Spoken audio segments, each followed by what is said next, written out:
Oh, okay there. Welcome everyone to Megalife21 hard-hitting podcasts.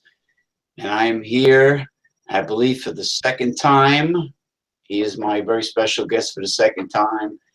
The one and only Cajun strongman from the state of Louisiana, T-Rex, Jeff Bankens himself, the man with the world's strongest neck, certified by the Guinness Book of World Records. You heard it right, the man with the strongest neck. Jeff, glad to have you back.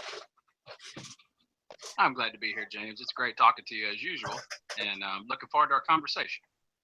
Well, we'll definitely give it a try and make it very interesting like we did the first time.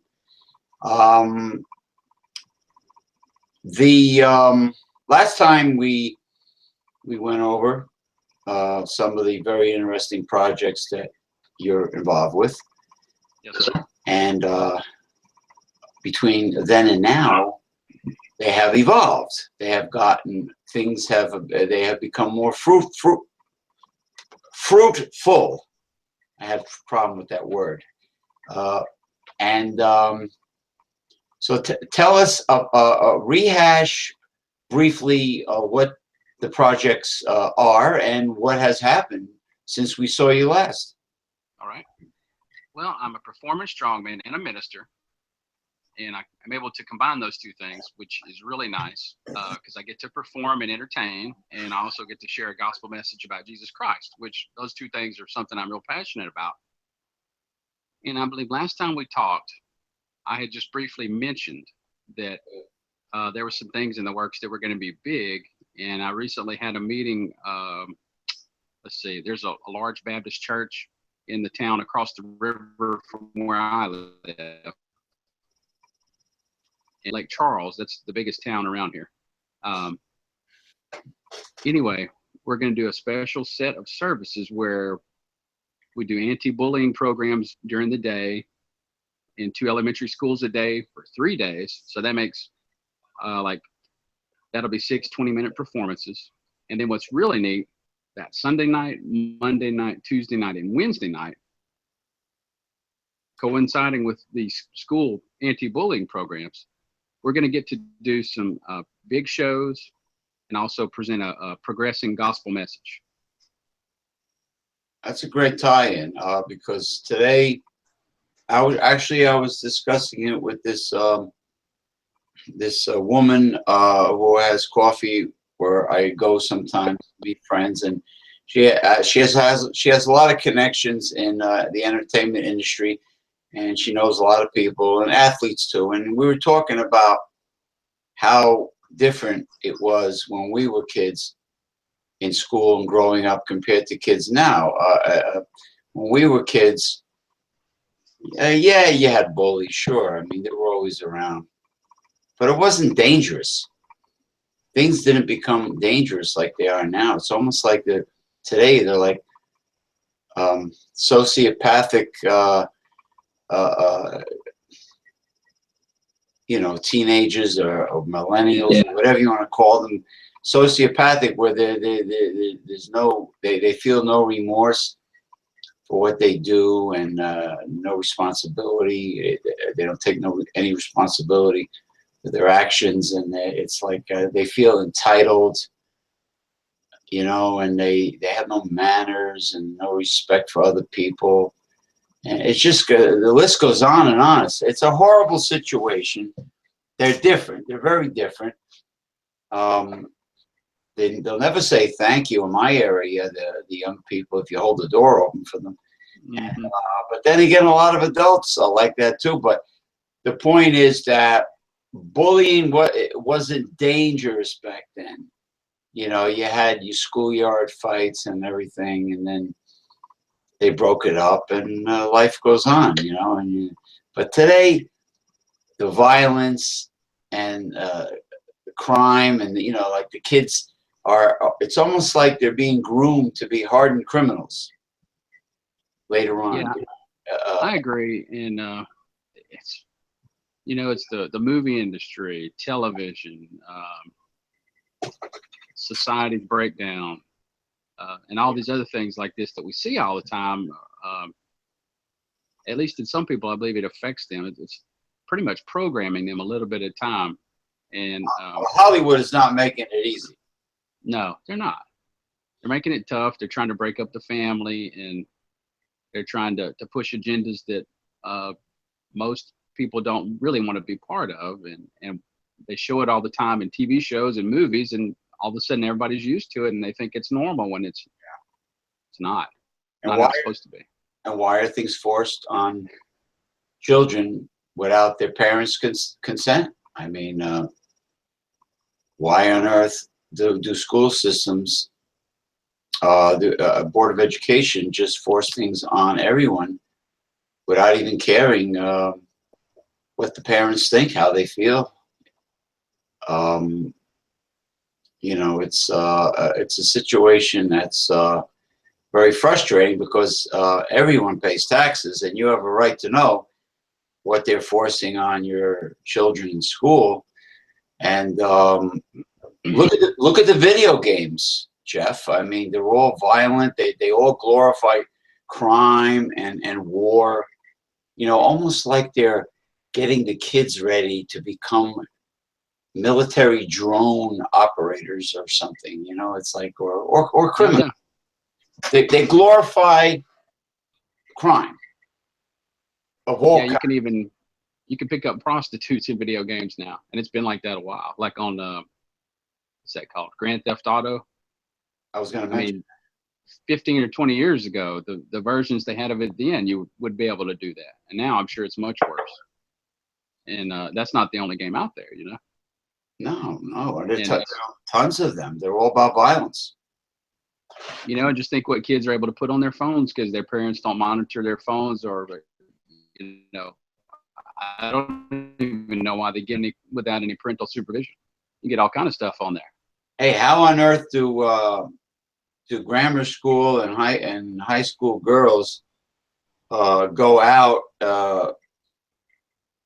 dressing the way they dress? I mean, what's to get away with it? Parents don't have anything to say, or maybe they don't have a male and a mother and a father role model.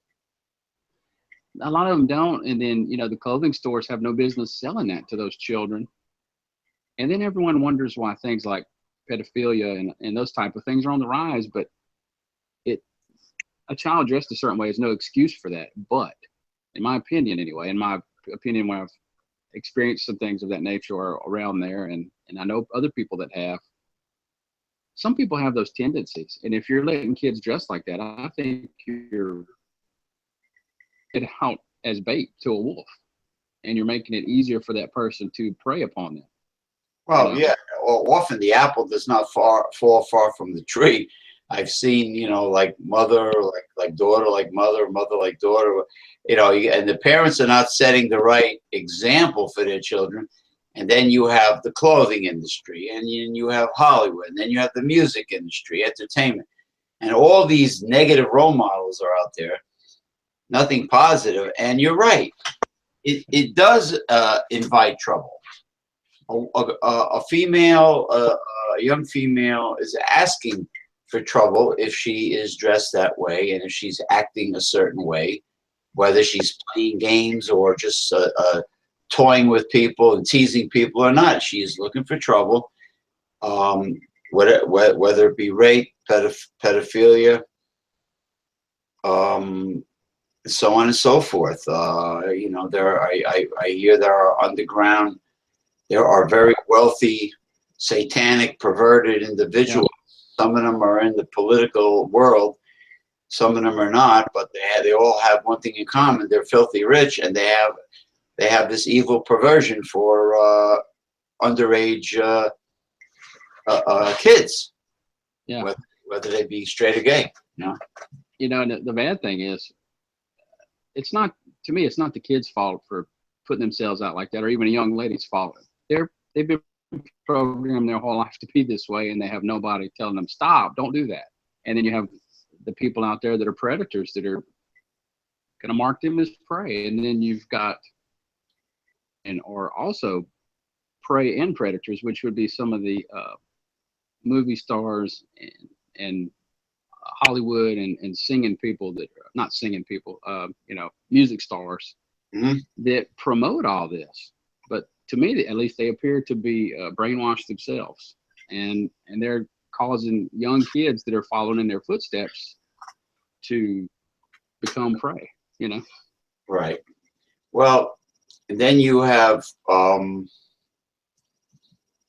these if a young person, if a young female who's dressing that way, who's attracting, who is wondering why she's attracting all of the wrong negative attention, and doesn't have sense enough to know it's how she's presenting herself. Maybe because of the home life these girls might have, maybe they feel that negative attention is better than no attention at all. Maybe this is the way they find closeness or love. It's like a child who has no father. He's living in a ghetto. He's got no father role model, no male role model at all, and maybe his mom, maybe she's on crack. Maybe she's not a good role model as a mother. So then he joins a gang because that's the only. It's like an adoptive family. That's the family that's available to him, the young boy, and he joins the gang because there's nobody else in his life. You know what I mean? But getting back to the female, maybe negative attention is better than none at all. Maybe that's like a substitute for what she doesn't have at home. For sure. And you look, James, I don't know, it's been happening a long time, but over the last decades of, I guess, the 20th century and into this one, there have just been things happening that are promoted that end up tearing up the family.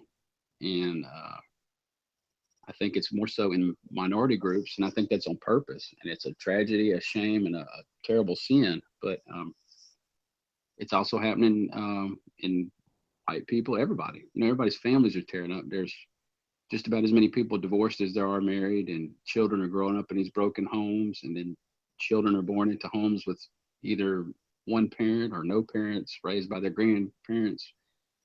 And it's not supposed to be that way, man. And it's no wonder that people are turning out like they are. Well, of course, you have people that are part of organizations that are, feminist organizations that really, deep down, they really hate men, and they want to promote their agenda, and their agenda also contributes to breaking up the family. And they're making it normal, or an alternative lifestyle that is considered normal. I mean, hey, even obese people go on talk shows and want everyone to embrace them as just an alternative lifestyle. We're not unhealthy. Oh, wow. We're just, this is how we are. No, that's not just how you are. That's your choice in life. And then get with, people don't understand that there are more choices that you are in control of than and I mean, to accept many things that are negative as the norm, and if it breaks up the American family, whether it be the woman that says, "Hey, I'm bisexual," I hear it's the in thing, it's the fad, so I decided to give it a try, and she says I approve of it. Hey, I was always an independent, critical, free thinker. Sometimes independent, critical, free thinkers are loners. When you tell that, there's an old African proverb: a person who tells the truth all the time is like a lone wolf that has no friends. So I mean, but there are choices out there, and people think that they have to do something because it's the fad, it's the in thing to do. I mean, when I was growing up, even when I was in my 20s, going to discos, you know, and I mean, you know, you had everybody driving the same damn car. It was either a Pontiac Trans Am or a Camaro. You know, I mean, come on. Oh, you don't have the Pontiac Trans Am with the big bird on the hood. What, you know, they look at you like you're an alien. I go, no, I'm happy with what I have. I like my Honda. You know, it's like, why do you have to be a follower, follow the crowd? I mean, they did that in high school. You know, to be popular, you felt like you had to do what the crowd does. You know, and it could be anything. Yeah, I know, man. It's crazy, and I used to think I was a free thinker, but then I realized I wasn't, and I'm glad I came out of that. But the delicate balancing act to me is dealing with people, whatever side they're on, conservative or liberal, whatever, that may not be a free thinker or may not be, you know, as quote unquote awake as you are about issues and about what's really pulling the strings in this world. And it's really tough sometimes. Well, if you're a critical free thinker, it's it doesn't mean you are an extremist or a fanatic or you're negative. It just means that you're capable of analyzing information or a situation and making your own decision whether or not to do it or follow it. Yeah, and to be able to distinguish right from wrong, or what is right or wrong for you, and making decisions on your own instead of being swayed by the crowd. I mean, it could be as petty as a girl being brainwashed by her girlfriends to get rid of this guy, even though she likes him and things are going well, you know, and allowing others to sabotage the relationship. It could be as petty as that, or it could be as big as a political issue or a religious issue, you know. Having an independent mind who can really think and analyze and weigh out the pros and the cons, to me, it's a positive thing, you know. I mean, it means that you can't be brainwashed. Yeah, it's definitely good for that. And I guess that's one thing we're trying to do in our ministry is wake up people, because I mean, I live in the Bible Belt or pretty close to it, and there are still people out there that never heard of Jesus Christ. There's people that never been presented the 10 Commandments to see whether or not they meet those 10 Commandments, and nobody does. And then that's how you realize, hey, you need somebody to save you because you're incapable of it. But Paul's letters, they don't have that. Yeah. Grace. We're in a grace period. Yeah. Well, it was proven. It was proven that nobody really throughout the Old Testament, it was a story of people constantly failing to keep the law and turning their back on God and getting punished and getting smited. And it was nothing but a rebellion throughout the entire Old Testament. And every time, you know, after you figure after the Great Flood, you figure people would learn their lesson, but no, it never stops. So I guess if you're a religious person, if you're a Christian, you follow the Bible. If you're that way, I mean, if you're not, you know, I have respect for everybody. But what I'm saying is, you know, God, I think in Genesis, kind of made it known that he was very disappointed in the project known as the creation of man, the creation of mankind. He was very, very disappointed, and it was like an experiment gone wrong, which it was. And because the angels failed, the angels had freedom of choice. They can think for themselves. They can't reproduce, but they can think for themselves. So that project failed with the angels. And then, you know, and then he tried with Adam and Eve, and that failed. You know, and thanks to Adam and Eve, we all have to struggle to survive and keep ourselves healthy and happy, and and the world is in, society is always in turmoil. Otherwise, me and you will be picking all kinds of fruits from the Garden of Eden. We'd still be in paradise if it wasn't for right. My hair wouldn't be falling out. Yeah, I mean, there'll be waterfalls with craft beer flowing. I'm only kidding. But anyway, there'll be Cajun food everywhere, a buffet, and whatever paradise is to you, it will be paradise. It would still be paradise. So they flunked. So after, I guess, God decided, you know what? All these thousands of years gone by, it's not working out.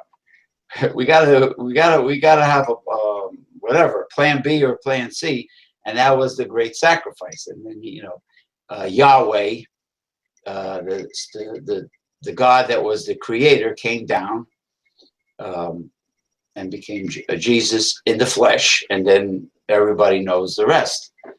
So because nobody was able to keep the law, 10 Commandments. I mean, I'm not saying it's impossible, but man always flunked. They always failed at that. Even with perfect bodies in a perfect place, we cannot do it right on our own.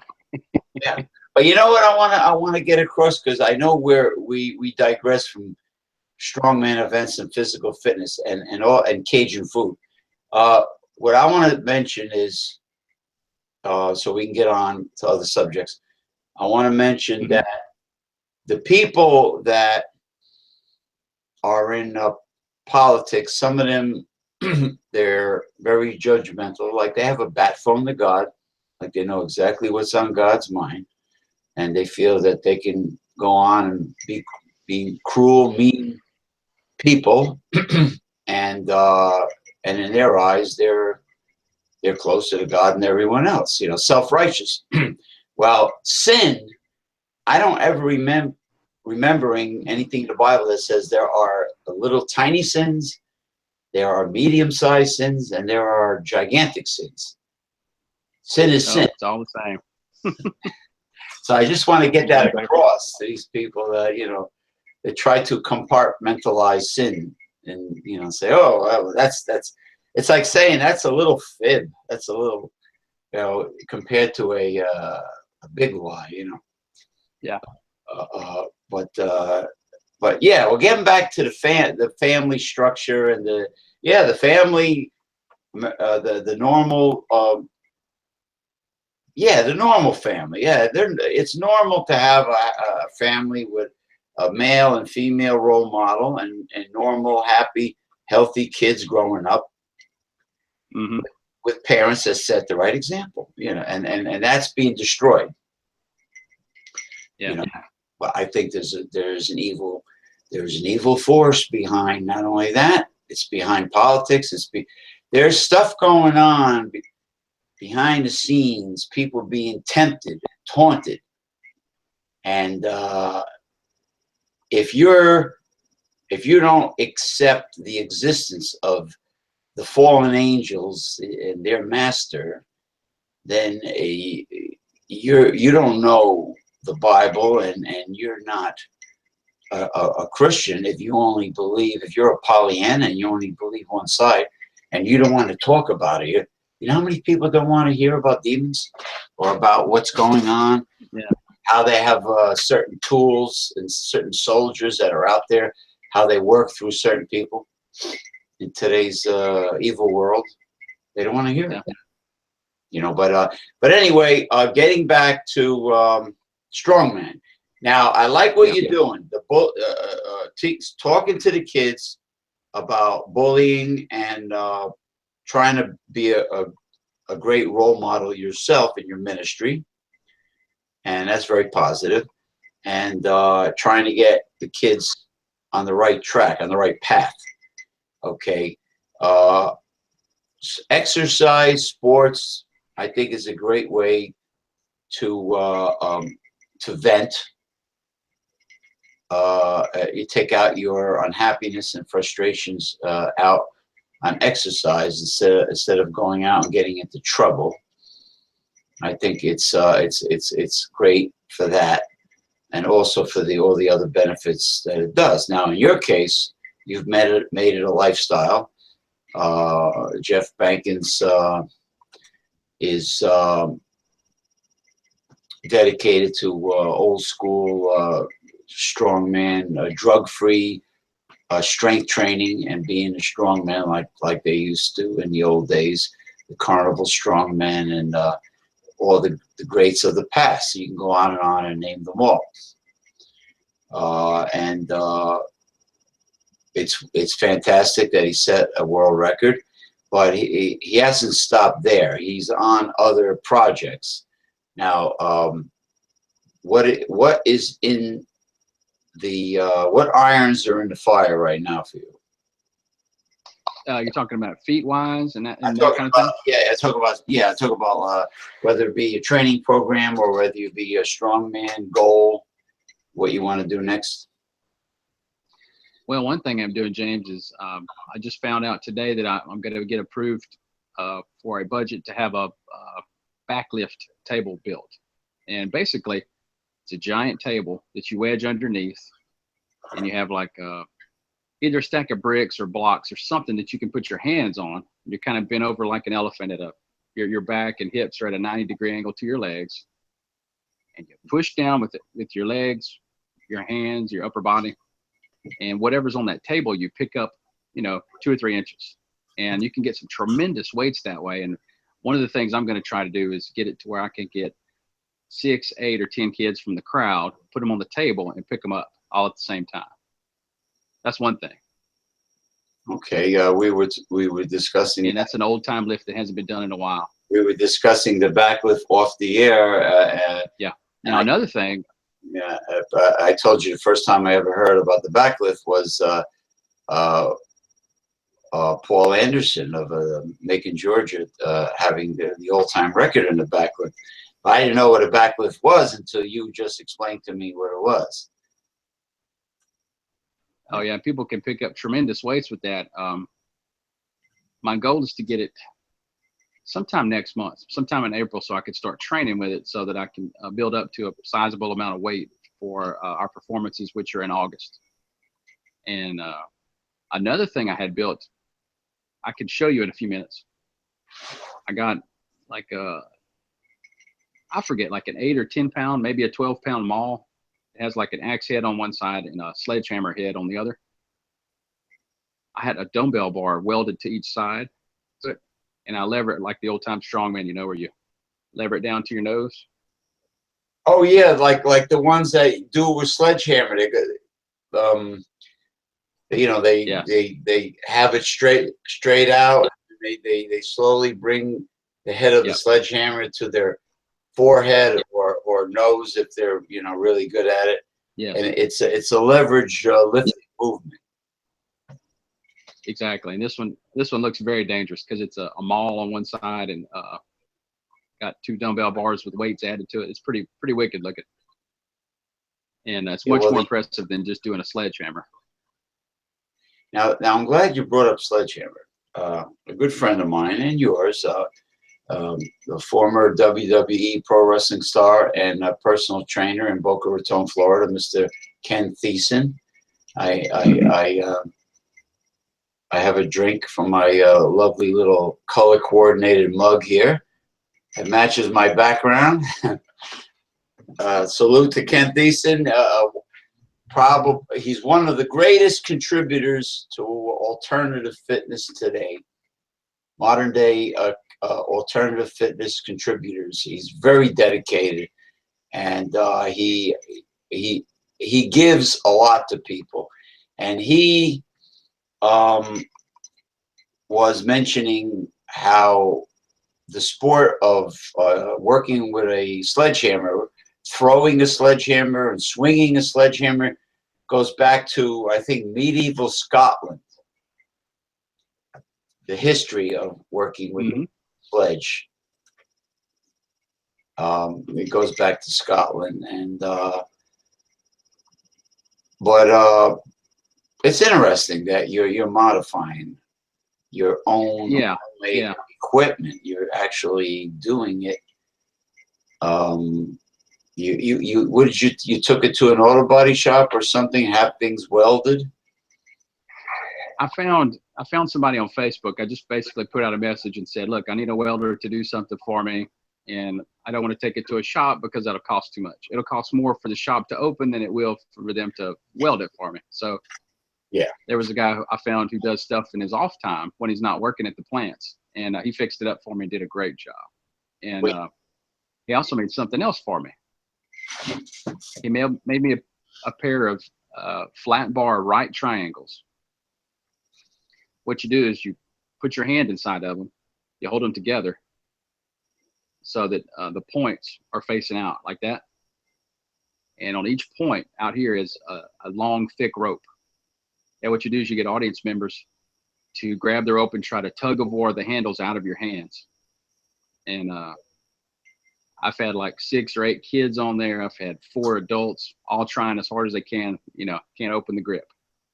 And that's a really cool one that other people do, but I just started doing in the last couple months, and that's a new one for me also. Well, that's a great addition to your event. I love homemade equipment and modified exercise equipment, and especially in your case, it adds to your strongman events. Yeah. The diversity, the variety of your strongman events. I mean.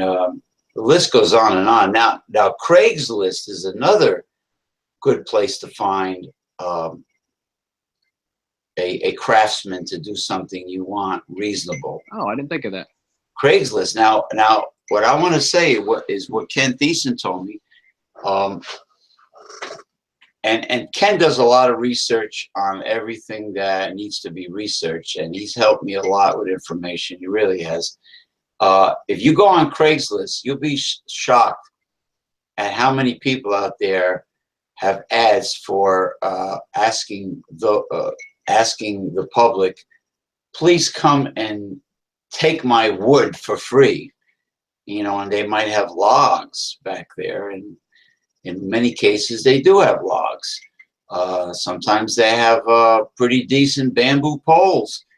Like if you wanted to make your own mace gata, yeah, with the concrete, whatever,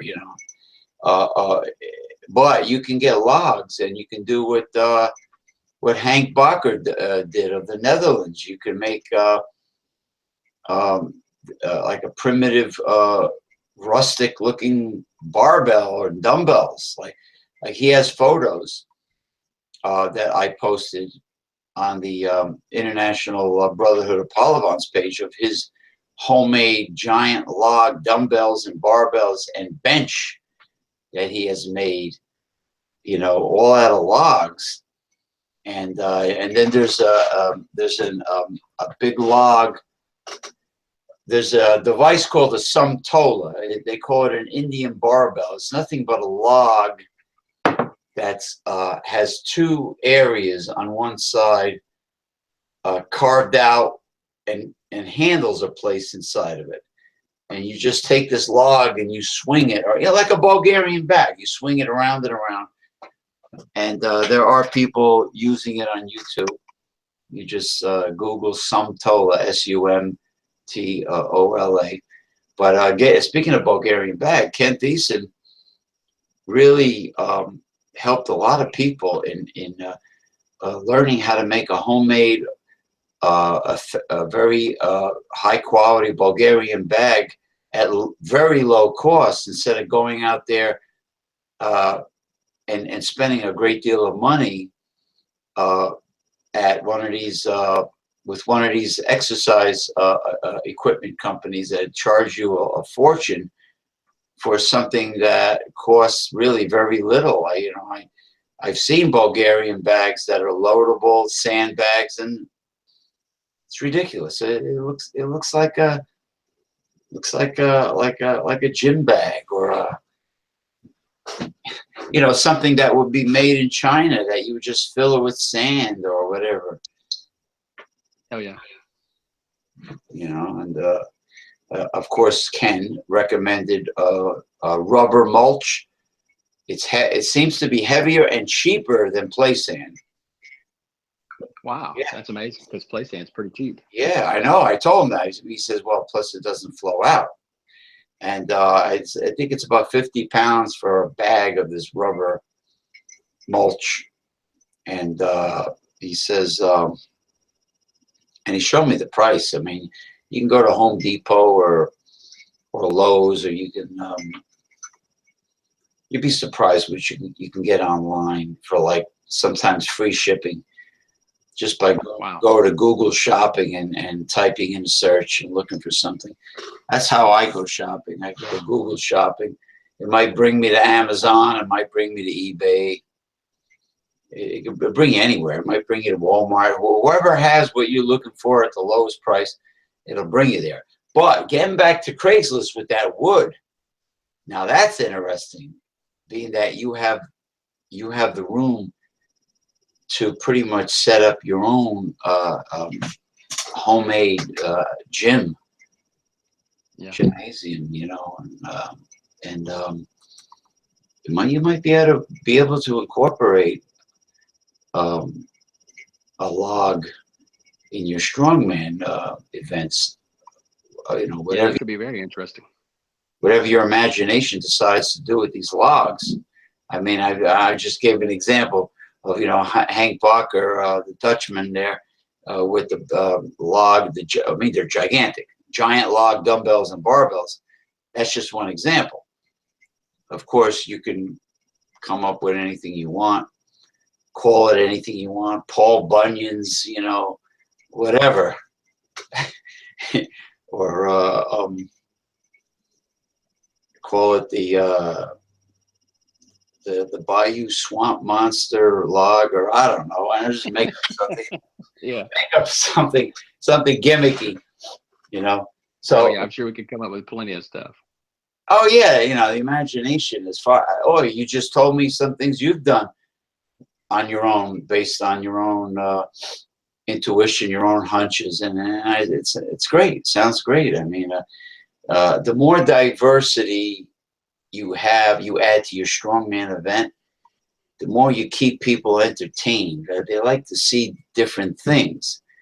Now, down the road, could you imagine down the road that you actually end up with like a couple dozen stunts? Oh, yeah, that'd be awesome. Now, if you have a dozen to 2 dozen stunts based on equipment that you produced, okay, that means that every strongman event, you can keep a lot of those hidden. So now you do several stunts per event.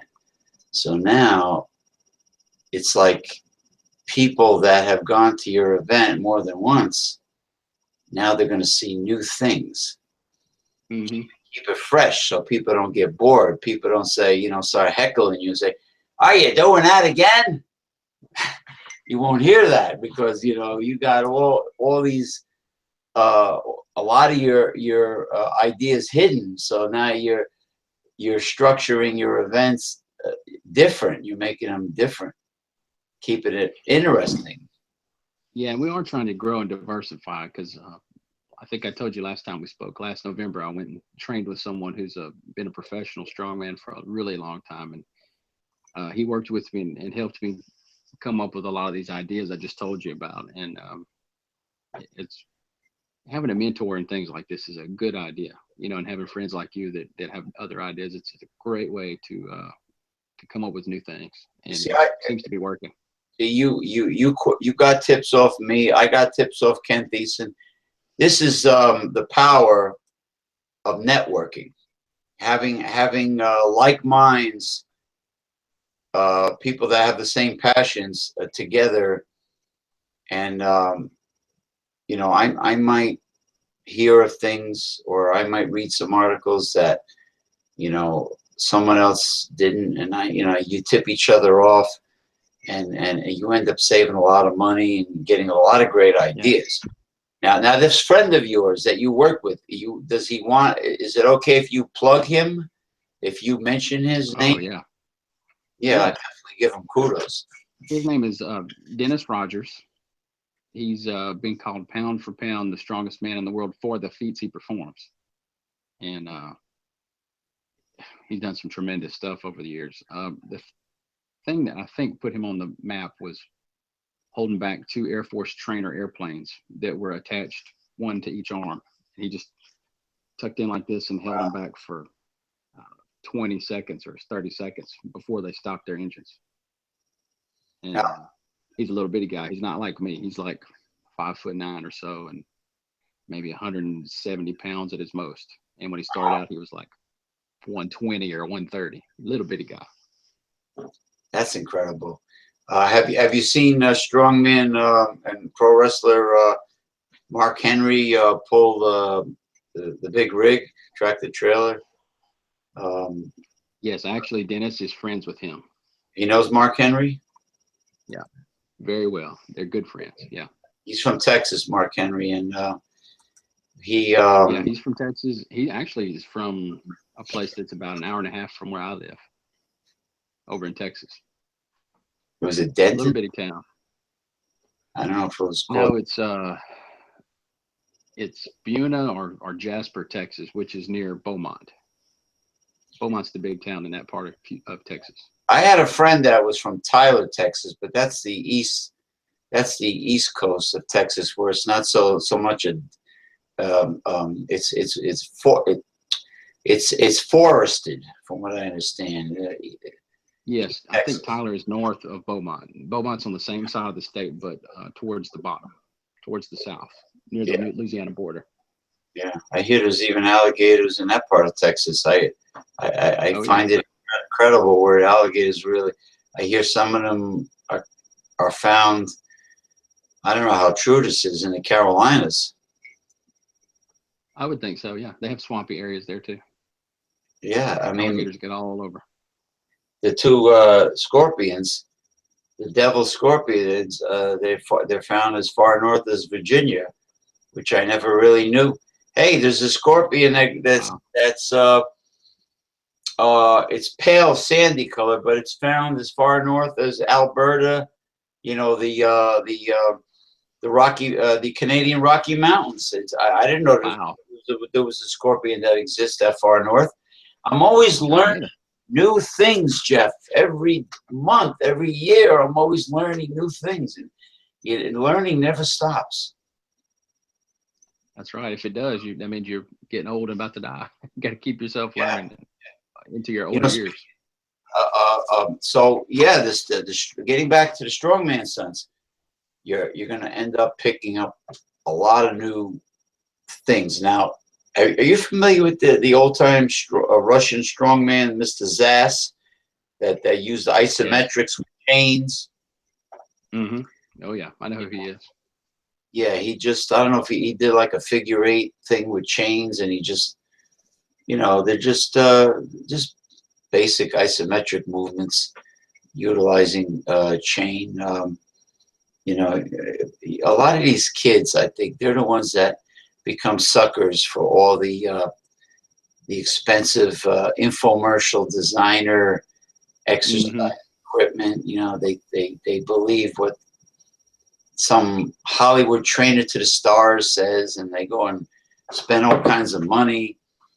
I mean, Joe Weider, the man who made Joe Weider, Mr. Bob Hoffman of the York Barbell Company, York, Pennsylvania, who was United States Olympic weightlifting coach back in the day. He trained Joe. He trained Joe Weider and put up the money for Joe Weider's first muscle magazine. When Joe Weider moved to Southern California, he denied any affiliation with Bob Hoffman, and actually they were partners together at one time on the East Coast. And they became rivals after that, right?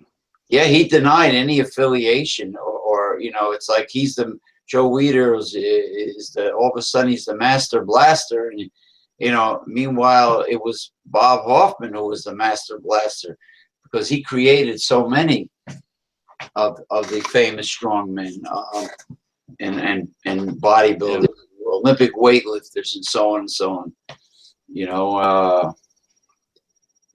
People are funny that way. They just can't give credit to somebody who helped them. Yeah, there's no reason not to do that. Just you're being a good example to others when you do that. You know, tip your hat to whoever helped you. Yeah, to me, It's only a good thing to do, I think. I mean, to me, it's insecurity, it's ego. It's like it's more insecurity. I mean, you gotta. So what if, as long as you're successful? So what if you give credit to those who helped you along the way? It's only the right thing. Well, yeah, I mean, yeah, that's exactly right. Well, I'm a big guy, but I'm not the strongest person, and I'm not the best of strongmen. So I know that I've had to work hard, and I've had to have lots of help. So I am glad to be able to tip my hat because somebody was there to help me because I really needed it. You know, It's okay to have mentors and people you looked up to yeah. growing up. So what's the big deal? Of course, the mentors, as far as strength athletes go, the people I look up to are the drug-free ones. Exactly. That includes baseball players. I don't pay attention to baseball players that broke records and have a little asterisk, Mm-hmm. Yeah, in what they call it, pharmaceutically enhanced athletes. That's right. Yeah. There's nothing like good old-fashioned home cooking and nutritional supplements. Old school. Back in the day, what was the biggest strength training supplement? I'm talking about decades ago. Desiccated liver, organic liver that's dried, raw liver that's dried. It was a huge supplement. And blackstrap molasses. That was a protein supplement, huh? Yeah, desiccated liver is loaded with B vitamins. It's loaded with minerals. You could still get it. It's hard to find because it's not in vogue anymore. It's not a big money maker anymore. It's just liver from Argentina. These companies are not going to make money on it, but they're going to make money on some state-of-the-art muscle formula, that they could get big bucks for. Mm-hmm. I don't even take that stuff. Well, you know what I'm taking? As a product I found in Walmart for only $15, and you can order it on Walmart.com and have it shipped for free to your local Walmart. It's called Country Farms Greens Formula. It has over 32 items. It's fruits and all kinds of vegetables and all kinds of greens, and it's a powder. Probiotics. It's just loaded with stuff. It's like juicing without the cost and the mess. Because juicing, you gotta look at it this way. I've heard of that. I know a guy that uses that because he travels a lot and works out on the road. So that's what he uses as one of his big supplements. It's a fantastic value for the money. I mean, and it tastes decent. It really does. It doesn't taste like lawn clippings or anything. It really tastes good. And that's real nutrition. I mean, that's even better than multivitamin. That blows away the multivitamin. I was taken alive by Nature's Way, but this is much more impressive. Now, you were going to show me and the viewers something. Yes, I'll be right back. Get up and show us.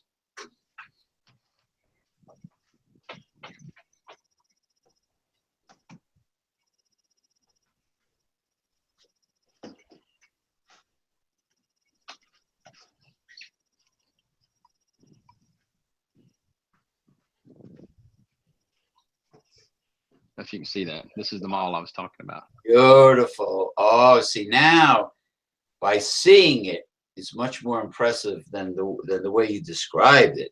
Got this. See, that's the sharp edge. That's the sledge edge. And these are the 2 dumbbell bars with weights.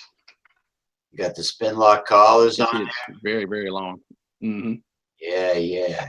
Wow, Kent Easton's gonna love that. I hope I'm gonna post this show on the group, the International Brotherhood of Polyvons. He's gonna love that, and And that's an idea that you just came up with your own mind, right?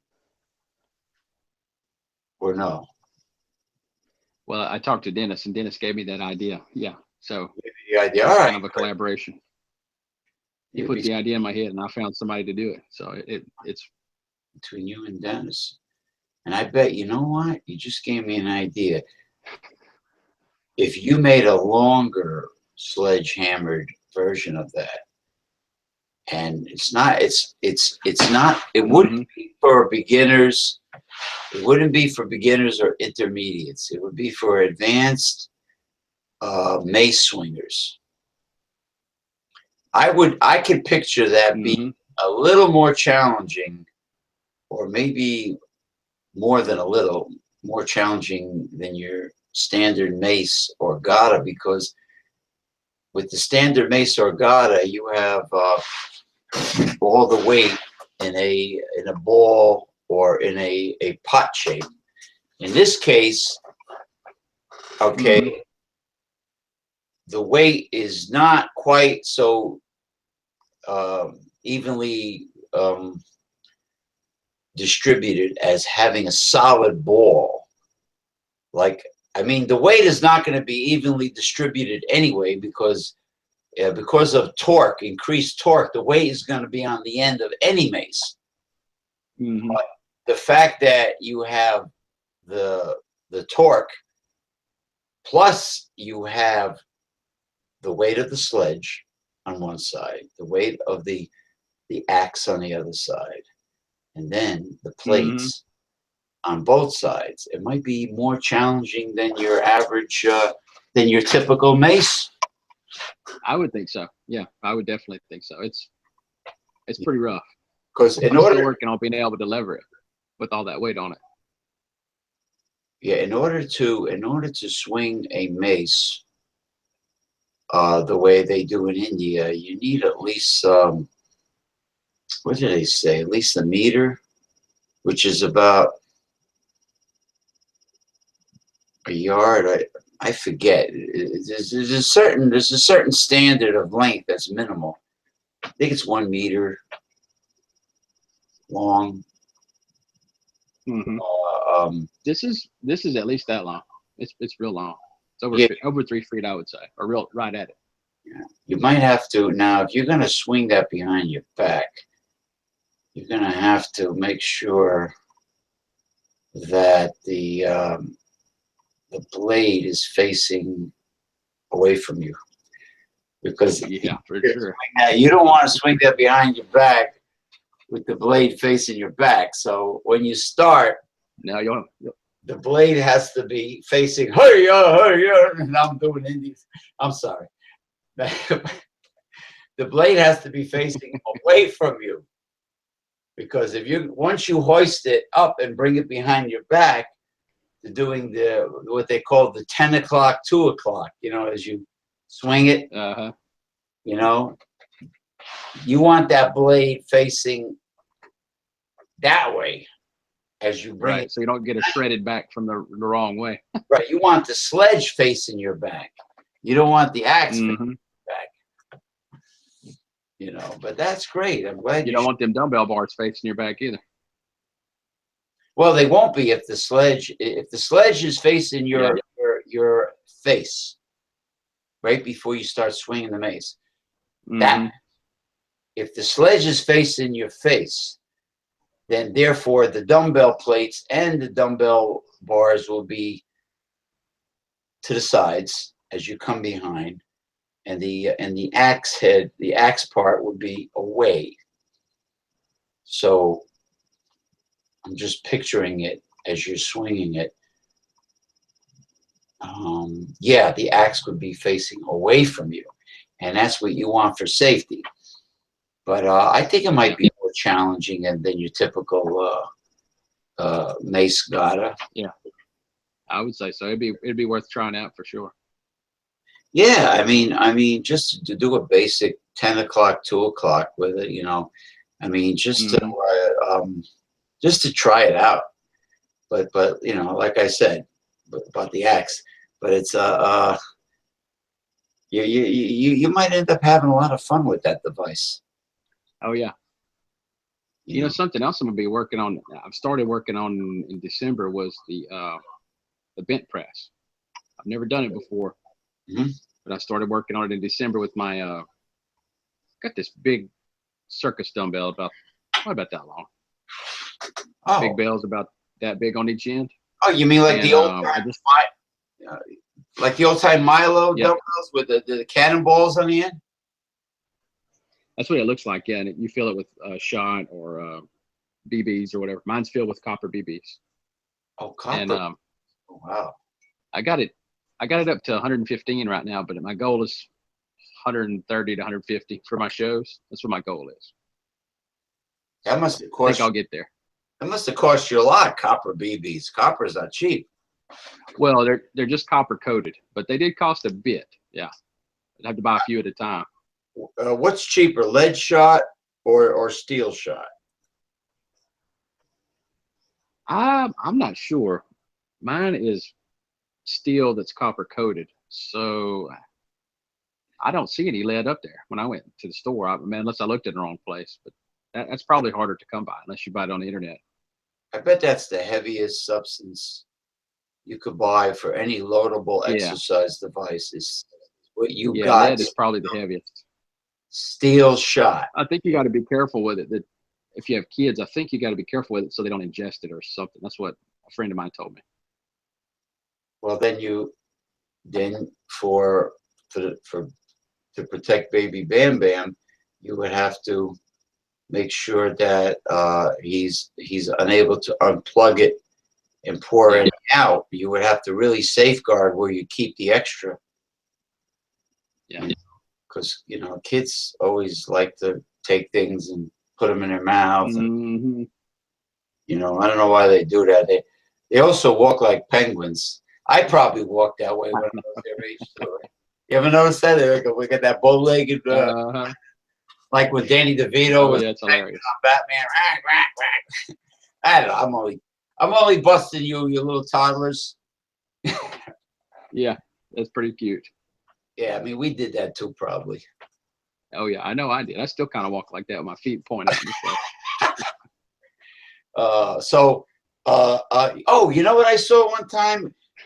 People were wild boar hunting in Louisiana, and they were using a spear. Hmm They were using this wild boar spear on them, and they had dogs chasing them and everything. Because Yeah, they still do stuff like that. from what I understand, the European wild boar was introduced to southern United States, and it kind of got out of control, like an invasive species. Yeah, they're paying, and I'm not sure if you even have to have a special tag to hunt them. I think you just need a regular hunting license, and they want you to kill them. That's how I understand it. I've never been hog hunting around here, but there's a lot of people that do. But there are too many of them. There are Yeah, too damn many of them. yeah, there are too many. It's like in Florida with the Burmese pythons. They're invasive, and they're causing a problem to the native species. Yeah, Uh, they become a real pest for sure. yeah. Well, what happened was, to be honest with you, Hurricane Andrew kind of let them loose from a zoo. Uh, And then you got a lot of knuckleheads in Florida that just they don't want something. They think pets are disposable like everything else, and they just yeah. the worst thing to do is let them loose in the Everglades. Yeah, that's really dumb. Oh God! Now the problem is, I mean, I know there's a demand for python skin for Western boots and handbags and everything, but they really took a liking to South Florida, and they're multiplying like roaches. I mean, it's really horrible, and anybody who has small dogs and cats, and they're endangered if you live there. They're really, the gators too. I mean, I don't know. The gators too. You got to watch it. They say in the southern states, any body of fresh water can have a gator in it. Hmm It's possible to have. Then you got eastern. What is it? The diamondback rattlesnake, which can get quite large. You have those copperheads. water moccasins. Yeah, that's what we have. Is cavity. Yeah, we have all those. I don't know about the rattlesnakes, but we got the other ones for sure.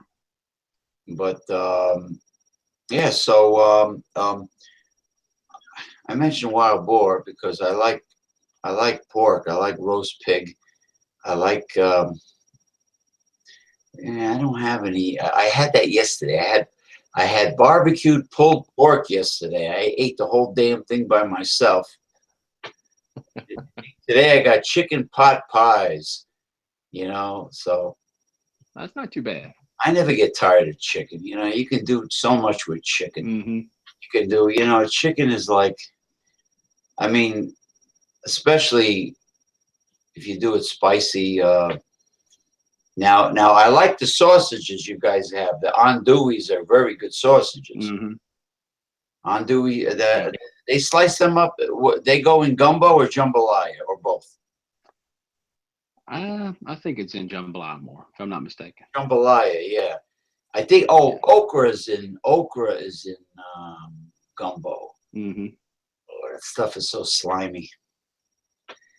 Yeah, you know, I have one person I know of that knows how to cook it right, and his is the only one I eat. How He knows how to cook. it gets the slime out. He gets the slime out, mixes it with Rotel tomatoes, puts it over rice. It's delicious. Really? Delicious. Oh yeah. Yeah, I wonder if you could deep fry. I guess you could deep fry anything. Deep fried okra and Yeah, people fry okra. batter dip. Oh yeah, they do that around here for sure. I saw on the Travel Channel. There's an old landmark. It's an old restaurant in Memphis, Tennessee, and they deep fry everything on the menu in lard. Now, lard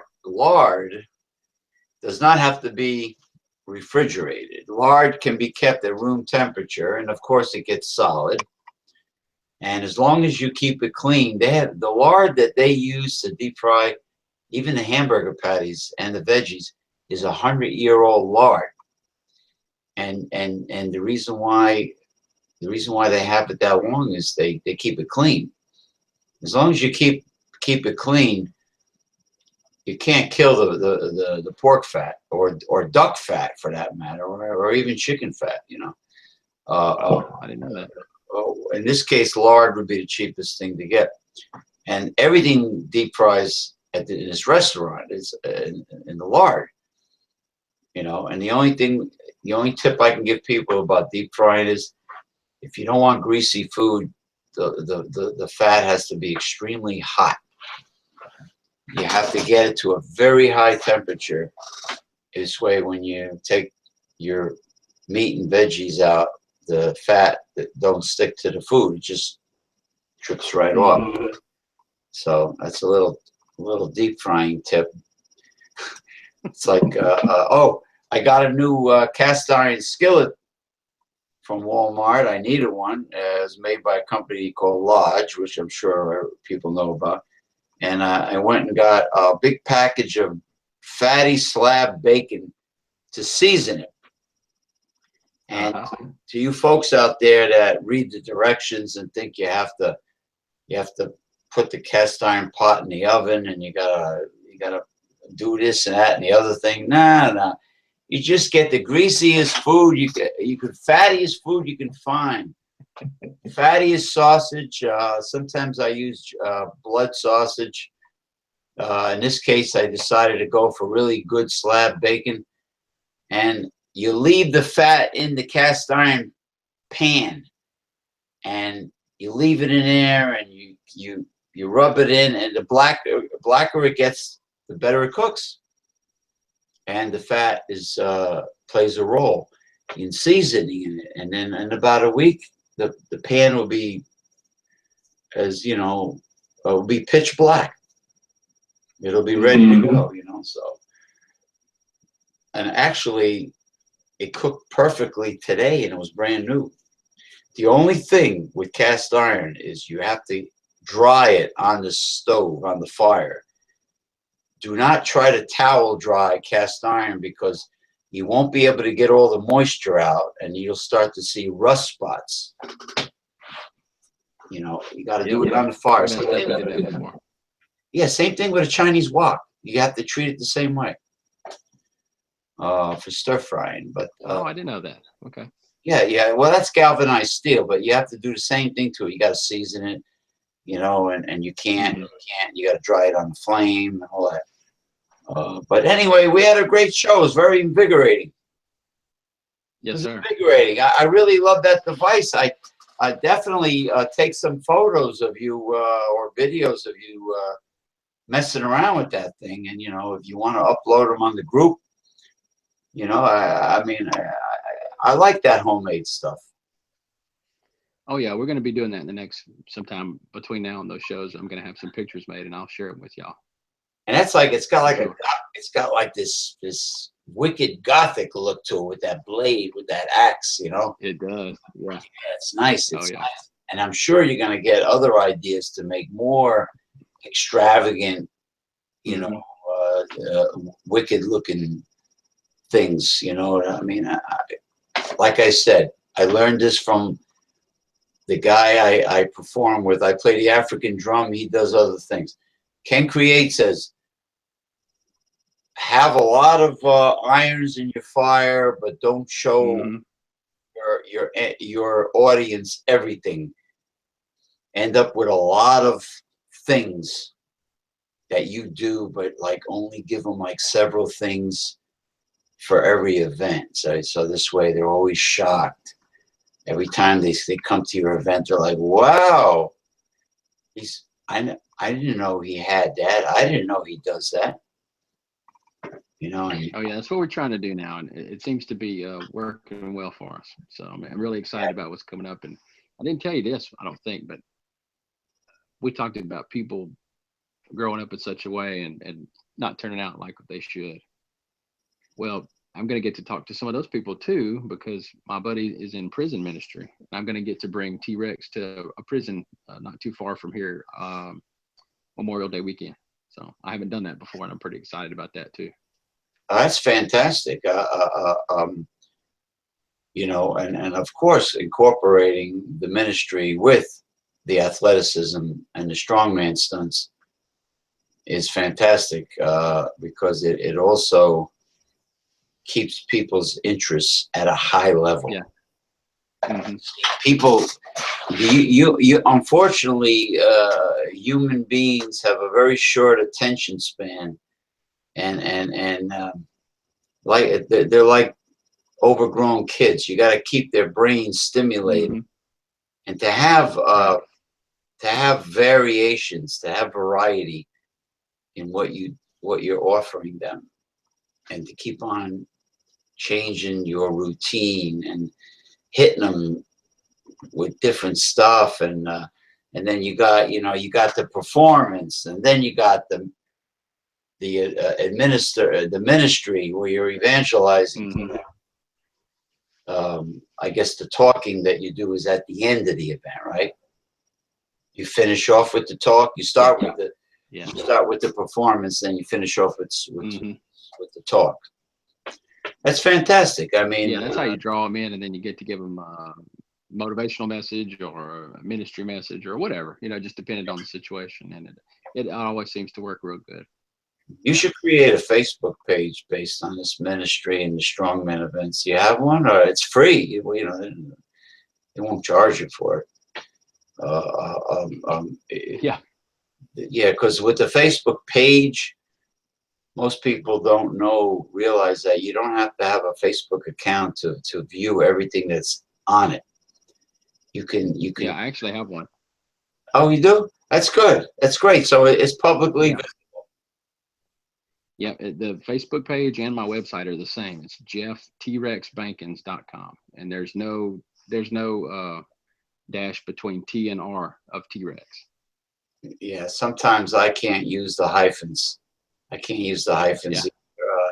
You know, I was just telling somebody this that was starting off with a new organization, and I told them what you need to do is you need to name your pages, your website, and your group all the same name, because reason is not only does it not confuse the public, that if somebody does a Google search for you, all your pages will come up on the first Google search page. All your pages will appear first as soon as they go to it, as soon as they click on it. So it'll be like you said, Jeff T-Rex Bankens, so on and so on, Jeff T-Rex Bankens, so on. Facebook, Jeff T-Rex Bankens, Bankens. Twitter, Jeff T-Rex Bankens. Everything you do will show up one after the other because you have it using the same name. That's it. It works good. Yeah, and he says, that makes a lot of sense. He told me.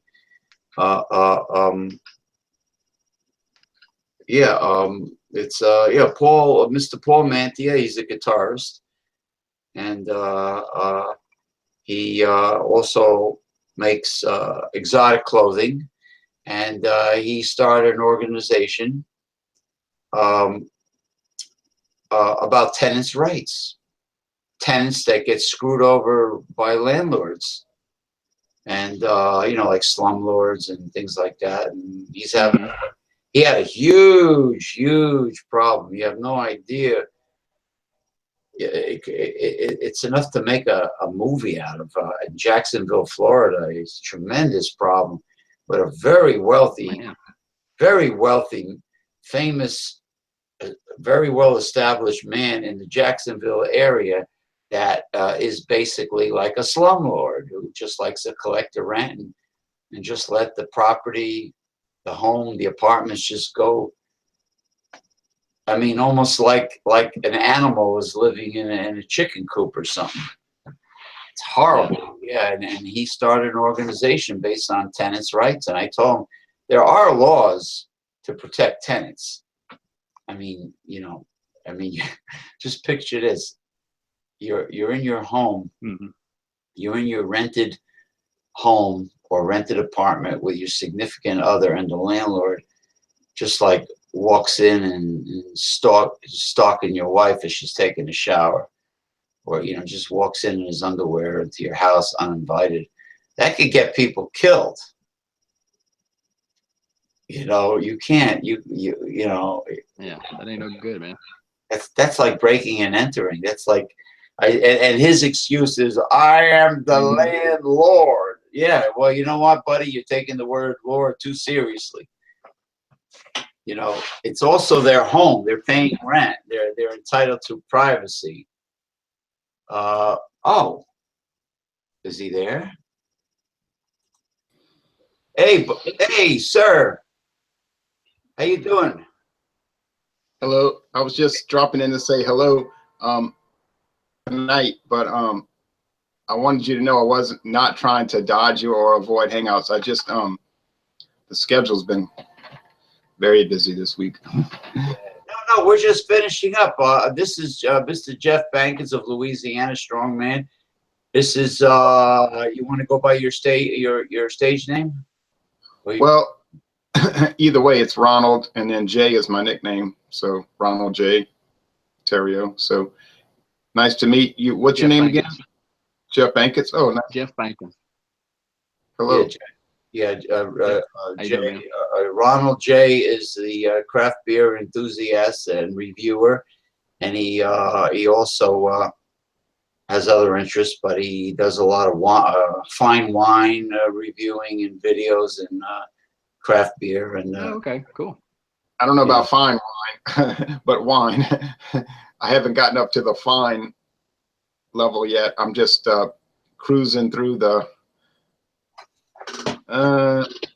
grocery store. Hey, but so how's everything going? Great. The show went excellent. By the way, I saw those photos of those crawdad castles. They were fascinating. Yeah, I saw one today. I went walking down the street to bring this lady a store sales paper, and it had rained pretty heavy last night, so the rain had made the little chimney or castle, whatever, fall down. but I saw that they had a new one right in the same spot that the crawfish must have rebuilt. All the mud was still wet, so I looked down in there to see if I could see it, but I didn't. But they'll work on them all night until they get them back, you know.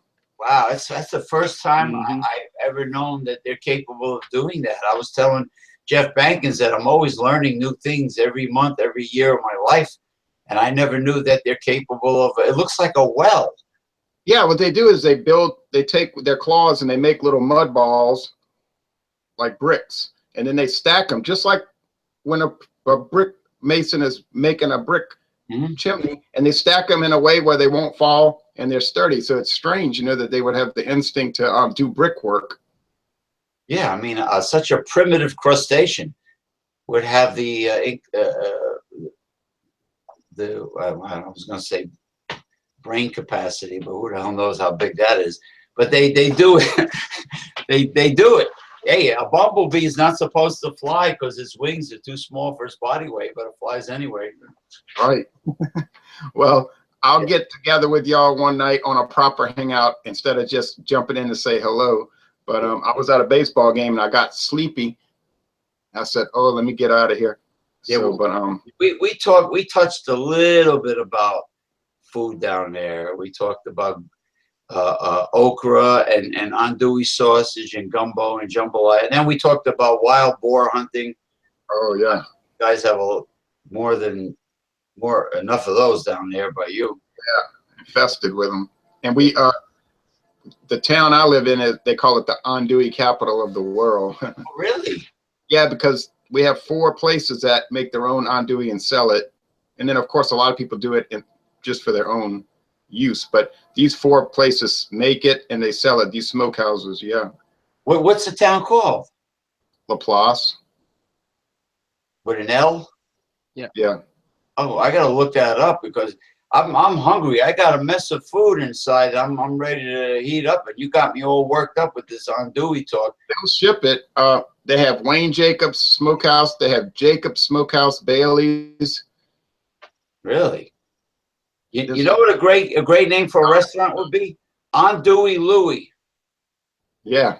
A guy named I love Andouille Louie. And it started getting popular. Like now, the Campbell's Chunky has the andouille sausage in one of their canned gumbo, and then Progresso Soup has the canned